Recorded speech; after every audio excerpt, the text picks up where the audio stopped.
Hola, mi nombre es Ariadna Contreras Romero y hoy vamos a hablar sobre adenoiditis, amigdalitis y faringoamigdalitis. Primero vamos a hablar sobre el anillo linfático o lo que llamamos anillo linfático de Waldeyer. Este está conformado por las amígdalas palatinas, las amígdalas faringeas, las amígdalas peritovarias y las amígdalas linguales que se observan en el esquema a su derecha. En algún momento se discutió sobre su utilidad en el cuerpo y se creía que no tenían ningún o no aportaban ningún beneficio. Sin embargo, estudios han podido evidenciar la producción de inmunoglobulinas por las amígdalas, ya que se comprobó que se encontraban en la superficie epitelial y en el parénquima. La distribución va a ser diferente debido a que las adenoides y las amígdalas tienen una morfología diferente. Ahora, la adenoiditis se clasifica en aguda y crónica e hipertrófica. Primero vamos a hablar sobre la adenoiditis aguda. Esta es una infección vírica y o bacteriana de la amígdala faríngea. Cursa con inflamación aguda con hiperemia, vasodilatación, edema, infiltrado polimorfonuclear y microhemorragia. En niños suele asociarse con afección similar de las amígdalas palatinas y puede tener un carácter repetitivo asociado a una vegetación hipertrófica no séptica. En cuanto a la etiopatogenia, es una enfermedad pediátrica que muy a menudo inicia como una rinitis vírica que posteriormente contamina la rinofaringe. Los virus causales penetran la vía aérea e infiltran la superficie de la mucosa. Los agentes etiológicos más frecuentes son los rinovirus para influenza y los virus de las enfermedades exantemáticas. Cuando el niño padece una hipertrofia adenoidea de base, frecuentemente hay una sobreinfección bacteriana por Streptococcus y neumococos.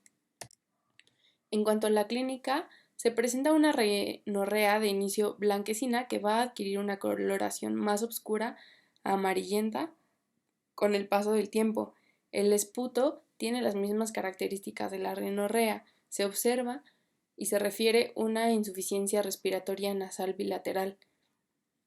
Rhinolalia clausa, que es cuando decimos comúnmente que los pacientes suenan gangosos. Hipoacusia por tubaritis asociada debido a la obstrucción del orificio tubárico por la vegetación adenoidea, y según el tipo de infección, ya sea viral o bacteriana, se presenta una febrícula o fiebre elevada, respectivamente. Y claro que en las viriasis exantemáticas se van a sumar los síntomas característicos de cada una de ellas. Para el diagnóstico vamos a tener la clínica nasal. También lo vamos a hacer mediante la faringoscopía simple, que va a demostrar rinorrea mucofibrinosa o mucopurulenta posterior que desciende desde la pared de la rinofaringe por la pared posterior de la faringe. Adenopatías cervicales altas, en ocasiones retromastoideas, de características inflamatorias, es decir, dolorosas, blandas y móviles. Y la otoscopía completa podría demostrar la participación otítica inflamatoria asociada si es que la hubiera. Para hacer el diagnóstico diferencial lo vamos a hacer con rinitis, amigdalitis, faringitis y laringitis. Y es importante recordar aquí, aunque no sea parte necesariamente de un diagnóstico diferencial, que la otitis aguda es una complicación frecuente de la adenoiditis aguda y hay que pensar en ella y en su existencia aunque sea asintomática. En cuanto al tratamiento, se va a basar en antihistamínicos, antiinflamatorios, analgésicos, antitérmicos y en caso de infección bacteriana se añade un antibiótico de amplio espectro por vía sistémica. Ahora vamos a hablar sobre la adenoiditis crónica e hipertrófica. Este es un proceso infeccioso de evolución sostenida que produce lesiones irreversibles en el tejido linfoide de la amígdala faríngea, que además tiene un volumen excesivo. Se pueden presentar casos de pacientes con hipertrofia adenoidea que no tengan infección crónica. Sin embargo, todas las adenoiditis crónicas asientan sobre una adenoiditis hipertrófica. En cuanto a la etiopatogenia, también es una enfermedad de la infancia. Se presenta hipertrofia generalizada del tejido linfático. En la cabeza y el cuello, como ya lo mencionamos al inicio, este desarrollo excesivo se refiere al anillo linfático de Waldeyer. La infección bacteriana se instala en la profundidad de la hipertrofia adenoidea y los patógenos más frecuentes son estreptococos y neumococos.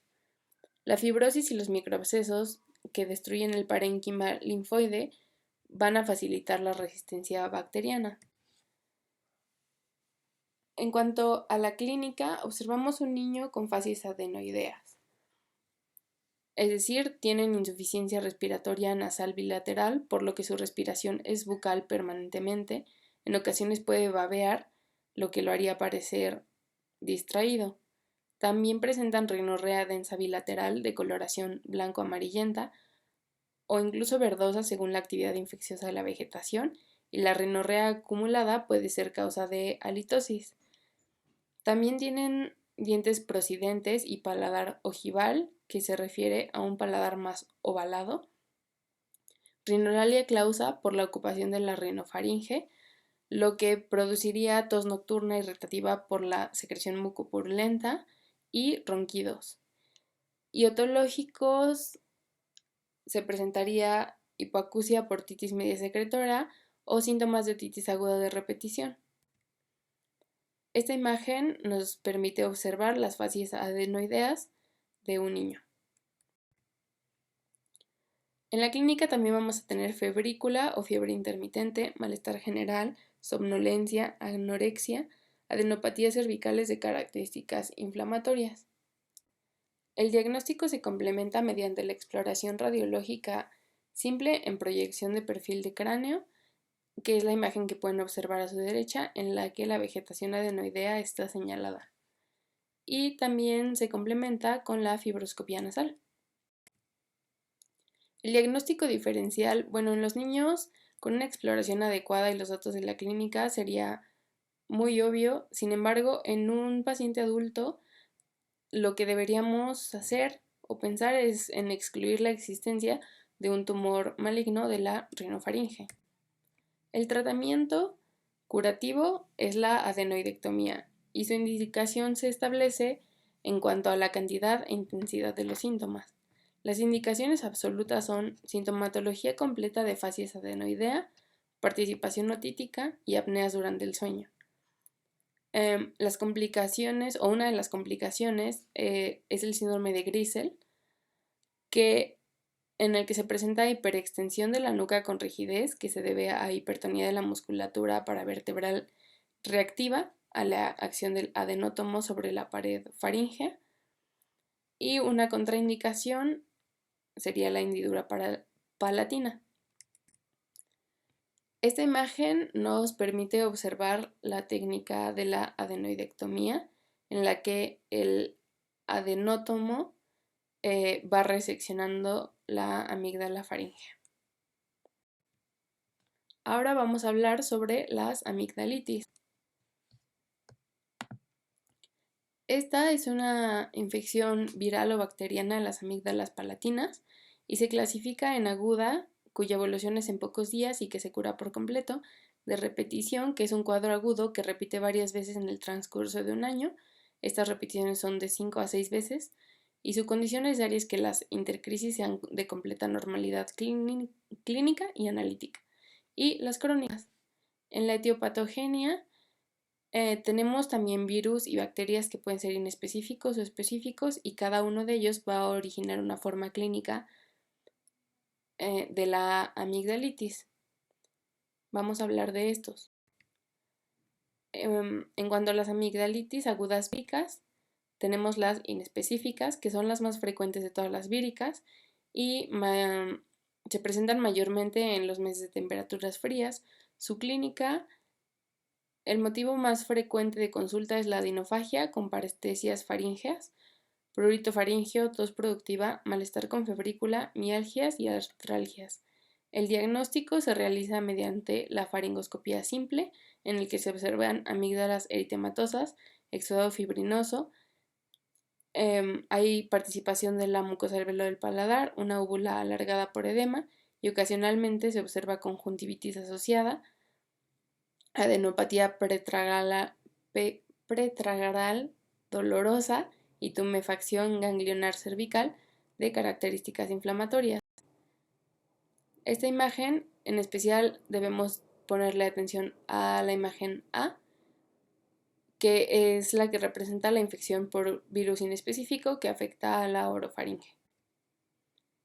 En cuanto a las inespecíficas, el diagnóstico diferencial son las infecciones amigdalares bacterianas, en el que se hace por una coloración roja sin componente supurativo que tienen las amigdalitis víricas y a menudo afecta al resto de la orofaringe, rinofaringe y laringe, y el tratamiento es sintomático con antiinflamatorios, analgésicos convencionales y antihistamínicos. En cuanto a las específicas, vamos a hablar sobre el virus de Epstein-Barr.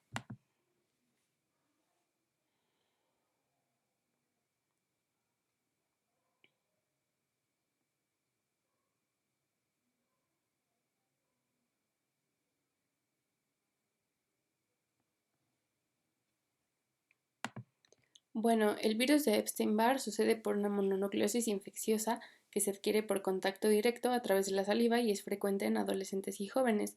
La clínica, lo dominante es la odinofagia intensa. También se presenta cefalea, astenia intensa, fiebre elevada, hipertrofia ganglionar en las cadenas axilares, inguinales y mayormente las cervicales, edema periocular bilateral, esplenomegalia y hepatomegalia.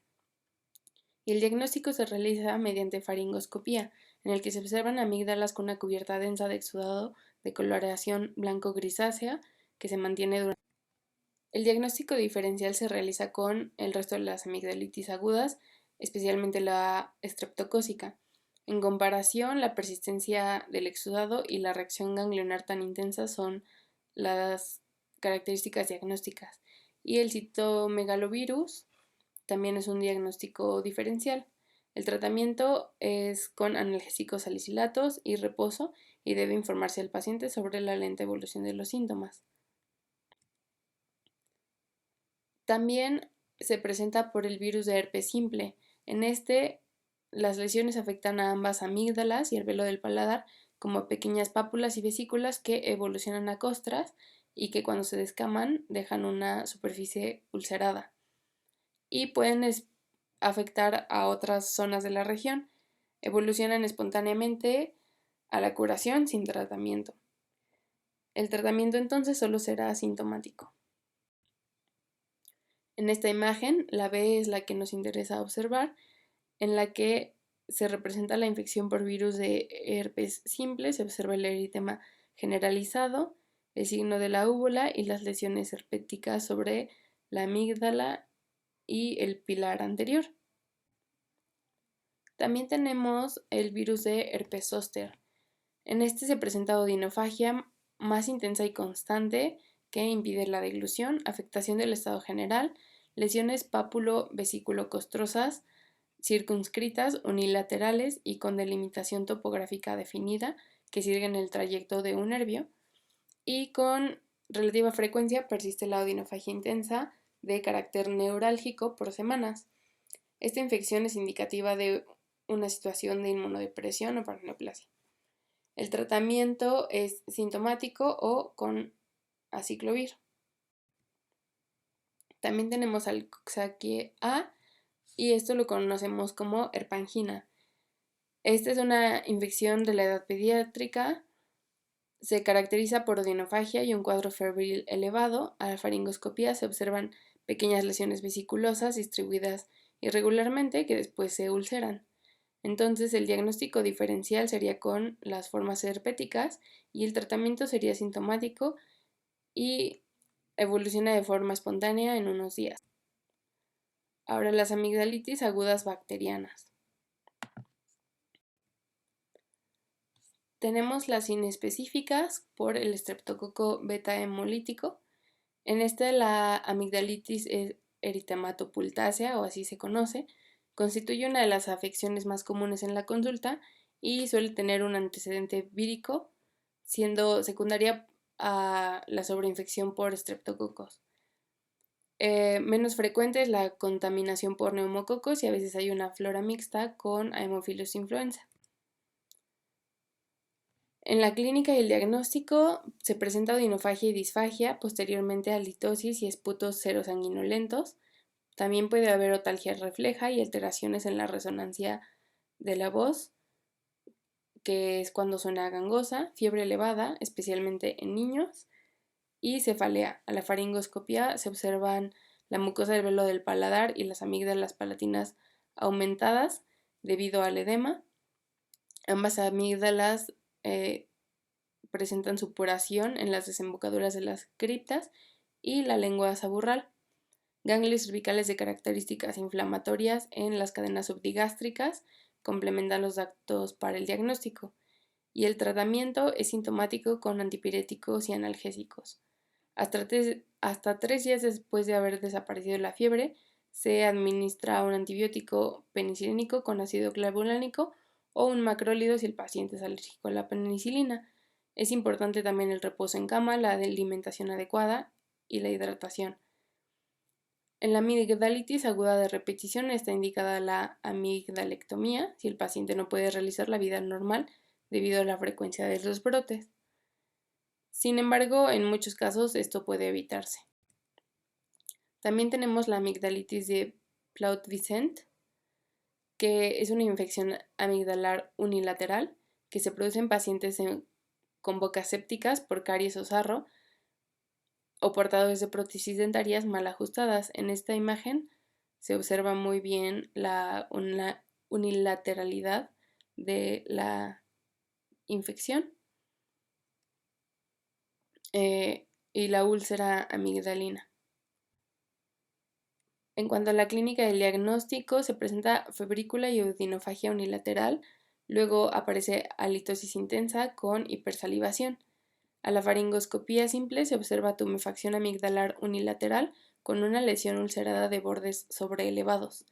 Suele estar cubierta por un exudado de coloración gris amarillenta que se desprende con facilidad y al tacto digital no hay induración. El diagnóstico diferencial se realiza con tumores malignos de la amígdala, chancro sifilítico y en caso de dudas la biopsia es concluyente. El tratamiento profiláctico es muy eficaz mediante el cuidado de la salud dental. También se administra un antibiótico penicilínico o un macrólido y esta es de las pocas enfermedades faríngeas que sí se beneficia de un tratamiento antiséptico tópico mediante toques directos sobre la úlcera con turunda de algodón que va a estar embebida en solución de ácido fénico. Ahora vamos a hablar sobre la amigdalitis crónica. La amigdalitis crónica es un proceso infeccioso que afecta al estroma amigdalino con cambios hísticos irreversibles tanto en el componente fibrilar como en el tejido linfoide. Se observa una desorganización e involución de los folículos linfoides, entre los cuales se observan focos hemorrágicos, infiltrados de células inflamatorias y microabscesos. Todo esto se puede observar más o menos en la imagen que tienen a su derecha. También hay un aumento excesivo de la trama fibrilar y en este contexto la resistencia a la proliferación bacteriana de los estreptococos está asegurada. El microorganismo que se encuentra con mayor frecuencia es el estreptococo beta hemolítico. En cuanto a la clínica, la sintomatología suele ser escasa y pasar desapercibida, pero se presenta odinofagia, parestesias faríngeas, halitosis, tos seca irritativa, febrícula en agujas y algunos pacientes mencionan la expulsión de un material blanquecino fétido duro parecido a un grano de arroz que es llamado cation. A la faringoscopía simple se observan los pilares anteriores congestivos con coloración rojo vinosa por el entramado vascular. También se realiza maniobra de compresión de la amígdala, que puede ser no productiva. Sin embargo, en este no se puede excluir el diagnóstico de amigdalitis crónica, y la productiva, que aparece por la desembocadura de una o varias criptas. El Casium da un diagnóstico de amigdalitis crónica gaseosa y supuración da un diagnóstico de amigdalitis crónica supurativa. También se presentan adenopatías inflamatorias de las cadenas ganglionares, y los análisis de sangre muestran leucocitosis y aumento significativo de la velocidad de sedimentación y titulación de antiestreptolicinas. Cuando estos datos analíticos aparecen simultáneamente tras un tratamiento antibiótico correcto, se sugiere la amigdalitis crónica. En esta imagen nos permite ver lo que se describe en la faringoscopía simple. Las complicaciones son, una de ellas, el absceso periamigdalino. Este se forma cuando la infección abscesificada del estroma de la amígdala desborda la cápsula amigdalina y difunde el plano muscular faríngeo. La clínica es un cuadro de sepsis con fiebre muy alta, que se ve agravado por la deshidratación y la falta de nutrición debido a la intensa odinofagia y al trismo. Halitosis, la voz amigdalina, que es el cambio de resonancia, y la lengua saburral completan el cuadro clínico. La faringoscopía pues suele ser difícil por el trismo. Es característico un abombamiento de la región amigdalina afectada y se confirma con una tomografía computarizada. En la fase de flemón, el tratamiento consiste en una pauta antibiótica de amplio espectro, analgésicos sistémicos y reposo. Y en la fase de absceso, también este tratamiento farmacológico y una punción confirman la existencia de la acumulación purulenta. Por esto se realiza una incisión y el desbridamiento en el medio hospitalario, y se indica la amigdalectomía diferida para evitar la recidiva del absceso. Y estas imágenes nos permiten observar la primera, el flemón periamigdalino, bueno, ambas, pero la primera de una forma esquemática y la segunda a la faringoscopía. También se puede presentar una infección focal. Algunos pacientes desarrollan enfermedades en órganos distantes a la faringe como consecuencia de la infección amigdalar. Esto se explica porque las exotoxinas del estreptococo beta hemolítico circulan por la sangre. El órgano distante que se va a afectar produce anticuerpos locales contra la exotoxina, y en consecuencia de esta reacción antígeno-anticuerpo in situ y in situ.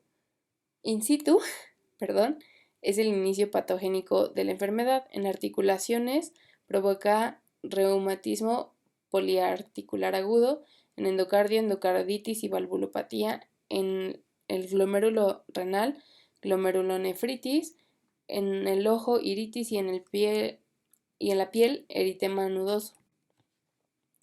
El tratamiento es la amigdalectomía. Esta está contraindicada en ancianos o enfermos con patologías graves, y en estos casos se mantiene un tratamiento sostenido con penicilina benzatínica.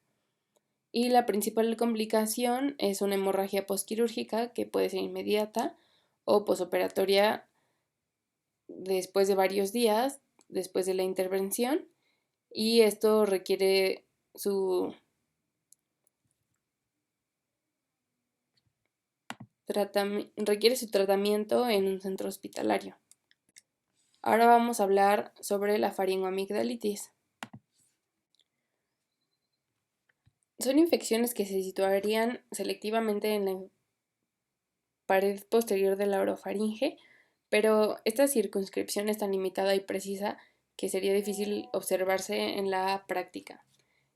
Generalmente se trata de cuadros infecciosos que también afectan la región amigdalina y las demás partes de la faringe. En cuanto a la etiopatogenia, es uno de los motivos más frecuentes de la consulta. Los virus respiratorios son del 50 al 80%, por lo que son la causa más frecuente. Se produce por mixovirus y adenovirus y solo excepcionalmente se sobreinfecta por bacterias. En este caso, una de las bacterias sería Streptococcus pyogenes o Streptococcus beta hemolítico del grupo A. En cuanto a la clínica del diagnóstico, se presenta dinofagia con sensación de sequedad, prurito faríngeo, tos irritativa, esputo, generalmente escaso y blanquecino. A la faringoscopía se observa pared faríngea enrojecida, con filamentos de fibrina blanquecinos adheridos que desaparecen con la tos o que cambian de lugar. La sobreinfección bacteriana es rara en la pared posterior faríngea y cuando ocurre hay una secreción fibrino-purulenta, tumefacción ganglionar y febrícula. Esta tabla nos permite observar las diferencias entre una faringitis viral y una faringitis aguda estreptocócica. Una de las diferencias importantes es que en la faringitis aguda estreptocócica la fiebre es mayor a 38 grados, es de inicio súbito, se pueden presentar, como ya lo mencioné, la inflamación faringoamigdalina, petequias en el paladar y adenitis cervical submandibular. Para esto también tenemos el score de Centor para aproximarse a la etiología estreptocócica de una faringoamigdalitis. Si se presentan estos síntomas, se le da el puntaje y el puntaje total nos va a dar la probabilidad del cultivo faríngeo positivo a estreptococo beta hemolítico del grupo A. El diagnóstico son tests rápidos que se basan en detección de antígenos bacterianos. Las técnicas son de aglutinación con látex, inmunocromatografía o enzimo-inmunoensayo. El cultivo faríngeo, la muestra se siembra en un medio de cultivo agar sangre y este es el gold estándar de diagnóstico. El tratamiento, debido a que la mayoría son casos de etiología viral, el tratamiento es sintomático con paracetamol de 500 miligramos cada 8 horas de 3 hasta 5 días y en una faringoamigdalitis estreptocócica se dará un tratamiento antibiótico como amoxicilina con ácido clavulánico 500 miligramos cada 8 horas por 10 días, cefalosporina de primera generación por 10 días, clindamicina de 600 miligramos por día, de 2 a 4 dosis por 10 días. En caso de que se disponga, penicilina procaínica que puede aplicarse compuesta en estos esquemas. Y en casos de alergias, pues se puede o se recomienda utilizar eritromicina de 500 miligramos cada 6 horas por 10 días. O en caso de alergia a la penicilina, se puede utilizar trimethoprim sulfametoxazol, 2 tabletas cada 12 horas por 10 días. Y esto es todo. Gracias.